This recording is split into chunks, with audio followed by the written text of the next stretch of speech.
9 and 10 చేయొచ్చు, లేకపోతే ఇంకా ఎక్కువ తీసుకోవచ్చు. చేసిన తర్వాత ఫస్ట్ 3 చైన్స్ స్కిప్ చేసేస్తున్నాను. ఫస్ట్ 3 చైన్స్ స్కిప్ చేసిన తర్వాత 4th చైన్లో ఇలాగా స్లిప్ నాట్ వేసేస్తున్నాను.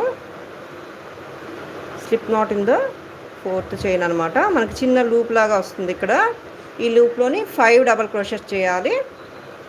డబల్ క్రోషెస్ కాబట్టి ఇలాగా చైన్ 2తో స్టార్ట్ అవుతుంది.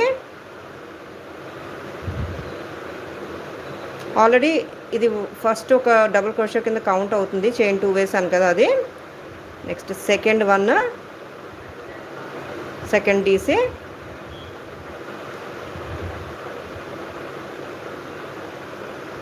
Third DC. థర్డ్ డీసీ చేసిన తర్వాత చిన్న లీఫ్ ఎఫెక్ట్ రావాలంటే ఒక 2 చైన్స్ ఇలా వేసి మళ్ళీ అక్కడే మనం స్లిప్ నాట్తో జాయిన్ చేసేయాలి. ఇలా లీఫ్ లాగా చిన్న వీ షేప్లా వస్తుందన్నమాట. ఇంకా 2 డీసీస్ ఉన్నాయి అదే లూప్లోని. 4th DC and 5th DC.